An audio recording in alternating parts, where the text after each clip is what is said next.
Welcome, everyone. I'm Joy Stafford with the Healthcare Partnerships team at MDA.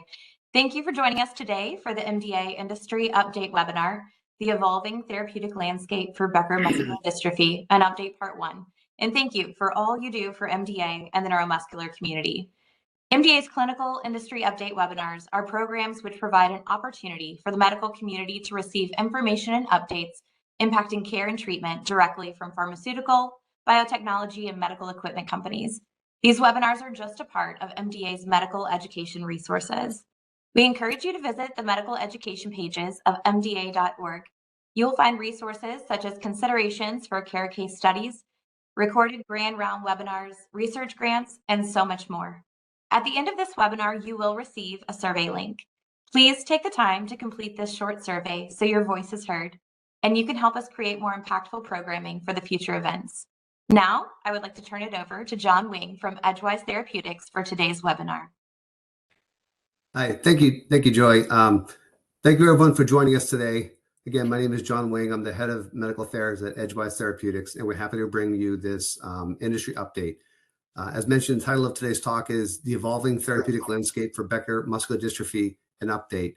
This is part 1 of a 3-part series, so you'll be hearing more from us later in the summer and then sometime into the fall, so we can bring some good educational programming and awareness to Becker Muscular Dystrophy. Next slide, please.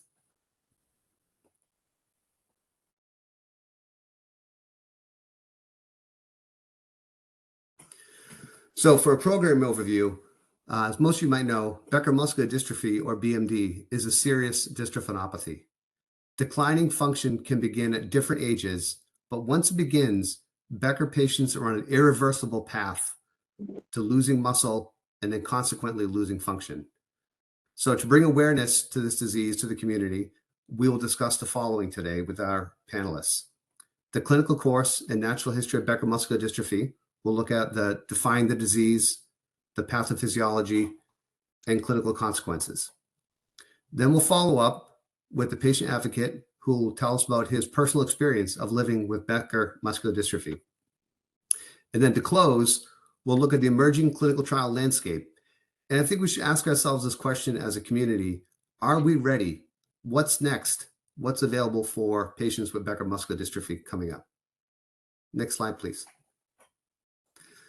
So the panelists today, I've introduced myself, but we also have Dr. Barry Byrne, Associate Chair Pediatrics and Director of the Powell Gene Therapy Center at the University of Florida, and he'll talk about the clinical course of Becker muscular dystrophy.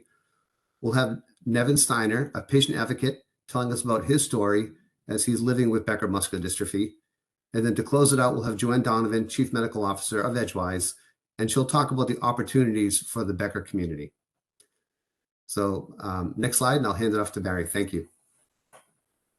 Thanks very much, John, and appreciate you all attending today's seminar on Becker muscular dystrophy. And I'm going to start off by providing some background, which I hope provides the context to understand the spectrum of disease in Becker.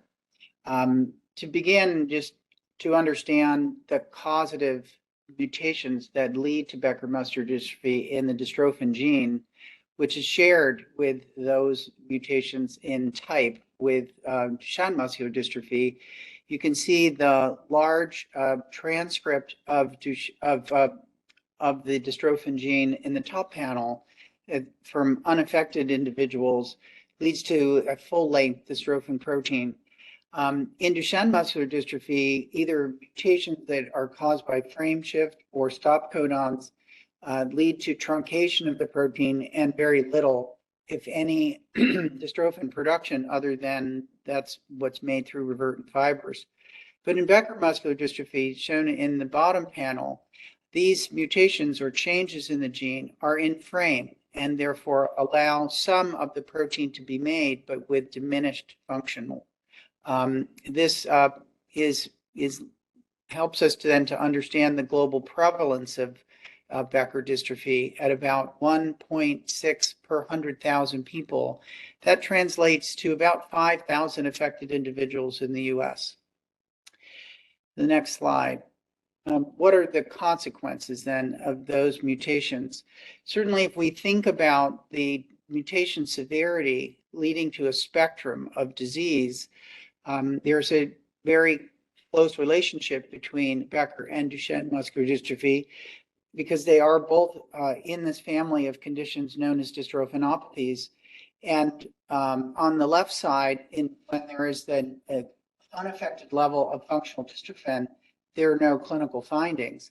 But with less and less dystrophin present, you can develop muscle damage, which ultimately leads to the clinical findings of global weakness and cardiomyopathy in both Becker patients and those with earlier onset weakness with Duchenne dystrophy. But it really is important to emphasize that this functional loss of dystrophin and the genetics of the individual that carries that mutation in dystrophin results in varying levels of protein expression and a spectrum of disease severity. Next slide. So how does muscle breakdown happen in the context of a Duchenne or Becker mutation? When the protein is present, as shown in these green arrows, that stabilizes the membrane across the muscle bundles, contraction of the muscle leads to uniform force exerted across the muscle fibers and the entire muscle tissue. In this example, for example, a fast twitch muscle fiber that is more responsive to acute shortening can bear that load across the muscle tissue and not be damaged. But when the dystrophin is absent, there is no anchoring structure for the membrane to withstand those shear forces, and the muscle can become injured. And that cycle of injury and regeneration is ultimately characteristic of both Becker and Duchenne. And the injury leads to muscle cell loss or myofiber loss and contributes to the weakness that is progressive over the lifespan of both patients with Becker and Duchenne. And so one of the goals ultimately of therapies is to create a greater degree of homogeneity within the muscle so that these forces don't disrupt the muscle membrane and preserve muscle function. So next slide. We can see some of these ultrastructural differences in this micrograph of a slow twitch muscle fiber shown in the left panel, surrounded in the pink outline, versus this fast twitch fiber, which has a distinct characteristic of these Z-disc elements. And those fast fibers are more likely to be disrupted because of the forces that are distributed across the muscle during contraction. This is particularly exacerbated in eccentric exercise, where the muscle is lengthening and contracting at the same time, like happens when going downstairs, for example. And you can see the preferential disruption of the fast twitch fibers over slow twitch fibers. And this is an important therapeutic target for treatment of Becker and Duchenne patients. Next slide. So characterizing the symptom onset is one important way to establish the degree of disease manifestation and how this ultimately results in weakness. So in Becker dystrophy, we know that symptoms can, depending on the assessments that are done early on, can be identified even as young as 5 years old. Some patients with more functional dystrophin can be as late as their 6th decade, but typically the onset of symptoms is between 8 to 13 years old. And the majority of patients over 20 have findings of weakness. This manifests itself as walking difficulty in the late teens, and this progresses ultimately with disability and loss of ambulation. Partly because patients remain ambulant throughout this period of early adolescence and adulthood, they have a greater effect on their heart function, and the primary cause of death in this patient population is heart failure. So one way to assess the degree of muscle damage is through an imaging strategy to assess the amount of fat replacement that can occur in the muscle. And so using MRI, you can see that in Duchenne dystrophy, around 10 years of age, only about half the patients are ambulant because of this increasing fat fraction in the musculature. Normally, this might be in the single-digit percentages, but by this age, you can see that a good portion of the various muscle groups have certainly greater than 25%, up to 50% of the muscle volume is replaced by fat. And that's shown in the A panel with the brighter areas of imaging that represent intramuscular fat.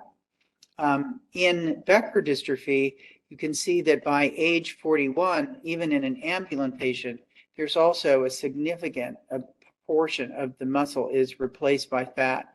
And that distribution of fat accumulation within musculatures does differ between Becker and Duchenne, and this impacts their functional status. To evaluate individuals with Becker, much like is done commonly in Duchenne, there is a scale used called the North Star Ambulatory Assessment, or NSAA. The NSAA uses 17 different criteria and activities to assess function and determine their functional level, which a maximum score, which you can achieve without compensation. Every one of these 17 activities leads to a maximum score of 34. This measure is used to track the disease severity over lifespan and is an important indicator of symptom onset and disease severity. When we correlate the North Star with the amount of fat infiltration, this really outstanding study used imaging to assess fat fraction, which is shown between the baseline and 12 months time point, that almost a third of the patients had very high functional scores near the maximum, or at least 32 or above.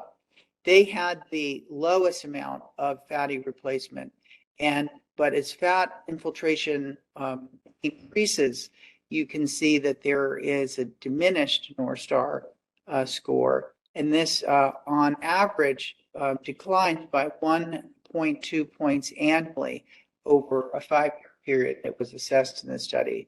So this is a very helpful metric for disease severity and tracking disease progression. Another imaging technique that's used to assess patients long-term is the cardiac MRI. So since we know cardiac involvement is almost uniformly found in Becker patients, it's important to understand the severity of the cardiomyopathy and how that might influence treatment decisions. In this study, 15 patients from a neuromuscular clinic were evaluated by MRI, and you can see that the ejection fraction, the LVEF, was greater than 60 in 5 of those individuals who were younger. And in the 10 individuals that were followed longitudinally with an average age of 42, there was a diminished ejection fraction. Anything less than 55, shown here, 42 was the average number. This represents an injury to myocardial striated muscle. One way that that's detected by imaging is use of a dye called gadolinium, and you can see in the lower panel, this one individual who's 41 years old had extensive areas of myocardial fibrosis and injury detectable by gadolinium, late gadolinium enhancement. So these are important tests along with the functional tests to track progression of Becker muscular dystrophy. And ultimately, we know that there is an effect on ambulation and how patients can compensate for that by use of assistive devices. So this questionnaire really reflects also on the quality of life that people experience by the need to use assistive devices and have difficulty walking. But you can see that on average, adult respondents to this questionnaire found that at least half of them used assistive devices by the time they were adults.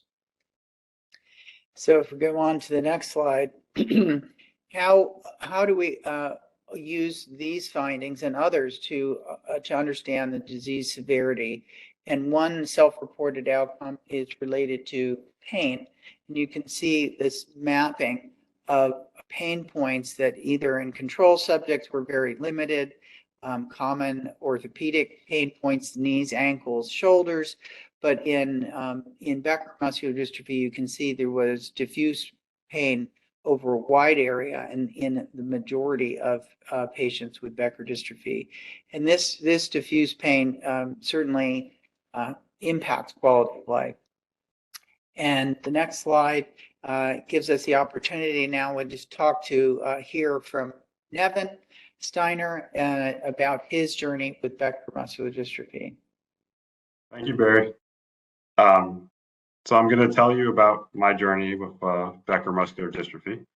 I'm 39 years old, married, and have 2 kids. Luckily, my son, he loves playing sports. I wasn't very good at them, so he's taken that passion. I'm a producer at ESPN and now a part-time advocate for Becker muscular dystrophy. I was diagnosed at the young age of 6, so it was roughly 89, 90. So as Barry mentioned, that's definitely a young age to be diagnosed. One of my first memories of struggling with Becker, I was in nursery school, and the nursery school was probably about a mile away from a fire station. And we walked to that fire station, and I couldn't walk back. There were a variety of incidents like this as a little kid where my parents noticed we would be walking somewhere, and about 5 minutes in, nope, they would have to carry me. So I always like to say my parents, but I really need to give the credit to my mother, who never stopped trying to figure out what was going on. And by the time I was 6 years old at Albert Einstein in New York City, I was diagnosed with Becker muscular dystrophy. For the most part, growing up, I did live a fairly normal life. It's interesting, as you get older, you actually have the ability to get stronger because your muscles start to develop, even though at a certain point in time, they are going to weaken again. I played every sport: baseball, basketball, a little bit of soccer.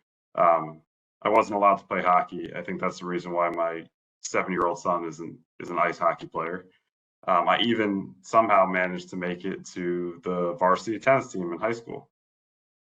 So despite any of the challenges I had, I actually, developed a love for sports, developed the ability to, play sports, even if I wasn't that good. When I was older, about 25 years old, I became interested in bike riding. I was able to participate in the Trans-New Hampshire bike ride to raise money for muscular dystrophy, and it was one of the highlights of my life. I still don't know why and how I was able to ride 70 plus miles. It wasn't just one day of riding, it was 2 days of riding. And I don't know if it, helped progress the disease a little bit more than it would have. But as I talked to everyone, it was important that I live my life and that I was happy doing it. It was a great opportunity. And actually this year, in a couple of weeks, I am going to be the dedicee of that ride. So everything's come full circle. What my parents did growing up, I don't think is normal for someone with Becker. I see a lot of people that have Becker that, the symptoms are not that severe. I don't need, the care that someone with Duchenne needs. And I didn't think about, what it was that I was going through. I went to physical therapy. I went to occupational therapy. I went to the cardiologist. I went to the neurologist. I went to the regular doctor. It was just normal. But I also didn't see, for the most part, I didn't think there was anything wrong with me. And that's continued into my adulthood. It was about 35 when I started to progress, but even prior to that, I've been my own advocate for most of my life since I graduated high school. And even without symptoms, I continued to go to the cardiologist, the neurologist, the pulmonologist, seeing if I can do physical therapy, occupational therapy. I've put myself out there for everything, and that's the credit to my parents, especially my mother, for, you know, telling me like, this is just what you have to do. This is the normal. So I think there's a stigma around Becker. When I was growing up, I wasn't that involved, and I wish I knew what life would be like at the age of 39, because I didn't know at 17, 22 that this was going to happen. So I wish I was more involved. But at the same time, when you're younger and you're meeting people that have Duchenne and they're telling you, oh, you know, my son's most likely going to die in a couple of years, or, oh, my son's already died. And you feel like, oh, I just have Becker, you know, I'm not as important. Well, that's not true. I was probably about 34 or 35 when I started to progress. We lived in a condo, my wife and I, and there were stairs. And one day it was like, we're not going up these stairs anymore. This isn't going to work. This isn't safe. We can't do this. I'm afraid of falling down them. It was the same thing about riding my bike. At that same time, I was on a bike trail with my dad, and I got to the end of one road and I said, I have no balance. I can't do this anymore. This has to, like, so we stopped. So my wife and I went through the process of finding a house that was a ranch. When you look at 35 homes, you've seen everything. And so many say they're a ranch, but they're not really the proper setup for you. So eventually we found the right one, and we were able to make sure everything was on one level that I needed. There is a basement, which I don't have to go down to very often. If I do, you know, my wife helps me down there. We went through the process of installing the proper ramps, the rails outside, so it's easy for me to maneuver the stairs. We did our bathrooms. We put in higher toilets. We put in showers that are walk-in. We put in railings everywhere. We basically prepared for the worst, because then it probably wasn't that bad. And I would still say I'm pretty optimistic that it's not that bad now, but it's no joke. I might be at the age of 39 where someone with Duchenne is at 10 years old. And I don't want anyone with Becker to ever, you know, have to go through this, but this is what we have to go through. I can't safely go up and down stairs. Getting out of a chair and getting into a chair, if it's a couch, it's even worse. Like, it's hard. It's not easy. Falling down, you know, I don't like to talk about this, but, you know, I tripped over a rug and I went down, and how do you get back up? Well, I have no hip strength, so someone had to come and help me up. And when you're out in public, I'm way more cautious because I don't know my surroundings, and you don't know who's going to be there to help you. Even falling in public, you know, recently, was anyone there to help? One person came over. A bunch of people just, you know, walked by and asked if I was okay, thinking that I'm just, you know, an average adult and I'll be able to get up on my own. But no, I'm not able to get up on my own. Recently, we did some traveling. You can tell from these pictures, we love going to the beach, Yankee Stadium. So I was in Dallas, Texas, and then we went to Florida to visit my father. And airplanes, they're not made for people with disabilities. And I don't even have a wheelchair. I just have a walking stick, which for the longest time, I hid my disease from everyone. I didn't want people to know. I didn't want people to worry about me. And then I became involved in advocacy. And I said to myself, I'm done. Like, I'm going to be out there. I'm going to tell people what I have. I'm going to make this the most important part of my life. I'm going to tell my story. I'm going to help other people, because the goal is not about what you can't do, but what you can do and living your life. So when that happened, I turned the disease, which went from being invisible to it's visible. People know I have it. People will ask. And it's funny when you see little kids, especially at my son's school, and they're like, they want to know what it is. And I'm like, just ask me. I'll tell you what it is. I'll speak your ear off for a long time and let you know what it is. Because I'm not hiding behind it anymore. And I'm not afraid to ask for help. I work at ESPN, as I said, and I, you know, complained about the parking. I've said I need an automatic door in the bathroom because doors are heavy. I have trouble opening and closing doors. Who would have thought? You go somewhere and you can't open the doors easily anymore. Well, that's me. So I got an automatic door put in. I needed a higher chair.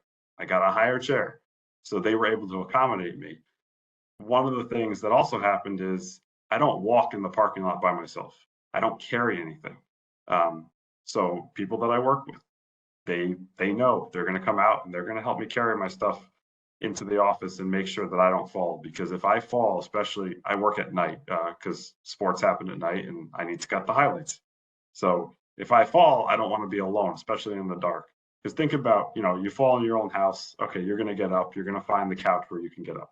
You fall in the street and someone doesn't see you, forget it.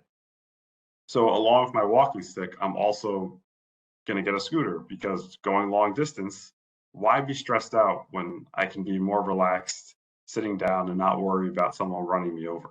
It's not worth it. It does take a while to get a device like that, especially if you're going to go through insurance, because insurance companies, they're not the easiest to work with because they see this as they don't see this as something that's urgent, like a broken leg. Well, do you want me to have a broken leg? And then you're going to be, it's going to be more expensive. I'd rather have the preventative care. One thing that happened to me a couple of years ago is my cardiologist retired. And I will say this, I have no problem with pediatrics, even at the age of 39, because they're the ones that know Becker and Duchenne the most, because most Becker and Duchenne patients are kids. A lot of them don't get to adults, and now we're getting to adulthood. So I went to a new cardiologist, and he asked me, why are you here? And I said, if you don't understand why I'm here, then I'm going to go back to the old cardiologist where he had someone lined up for me who understands why it's important to see someone with Becker and Duchenne. I take heart medications to prevent anything from happening. I want preventative care. I want to continue to do everything that I do. Go to the neurologist twice a year. Go to the pulmonologist. Go to the regular doctor. I see more doctors than my entire family combined in the span of 1 year. And I don't want that to change because it's really important to help me living my life. And it's important for doctors to understand why we're there. If anything goes wrong, we want to be in front of it. We don't want to be behind it and, oh, wait, it's too late. Could I be in a wheelchair 5-10 years from now? I could. Did I think 10 years ago that was a possibility? No, I didn't. But it is a possibility. I'm going through the same progression, I would say, as someone who's probably 10 years old with Duchenne. And we don't know, where this is going to go 5-10 years down the road, but we're prepared for it. Other things that I struggle with, hand strength. As I said, opening doors are hard. Opening jars are hard. I have 2 cars, one's push start and one, I got to turn the key. And in the winter when it's freezing outside, turning that key might take some extra effort. Everything I do takes extra effort and planning. I can't just go into it and just be like, oh, it's going to be fine. You have to prepare for where you're going to walk, where you're going to sit, what the crowd's going to be like.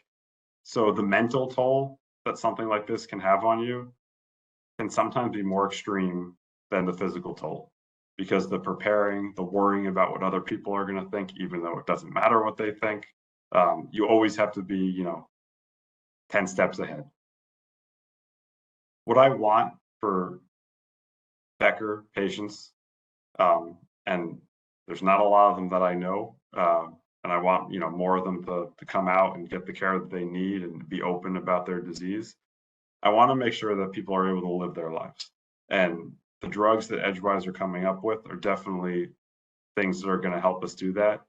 Raising awareness with the patients, with the families, with the doctors is really important. Just transparent. I can't be in the Edgewise trial. I'm already too far advanced. So hopefully the drug becomes available for real and I can be a part of it. But I want everyone to take away that it's not a joke. Living with Becker, it's serious. It's not just, the stepbrother of Duchenne. I know Duchenne is very serious and sometimes more serious, but, to be honest, this is scary what we're going through, but I'm going to continue doing it with a smile.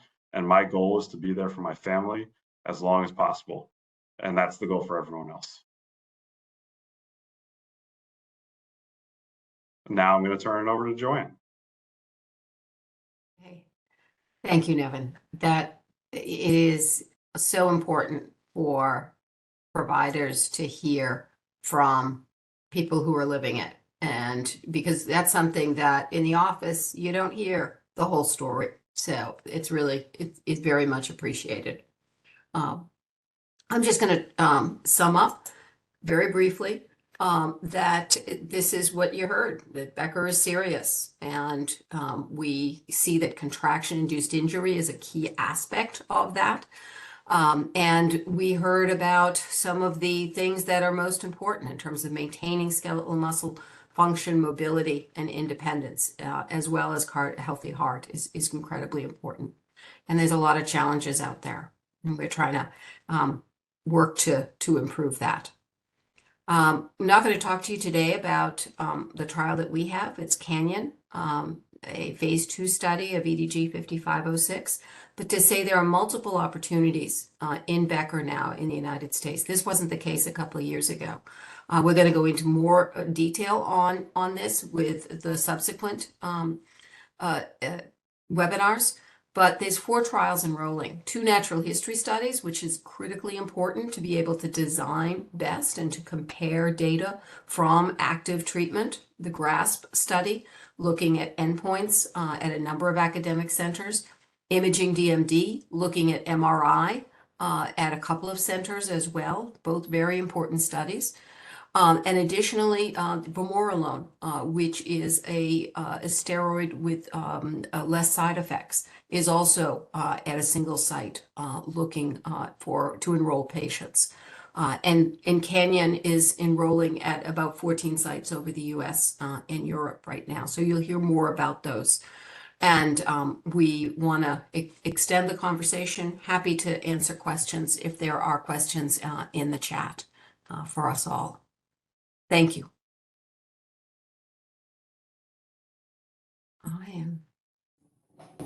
I am not seeing anything right now in the chat.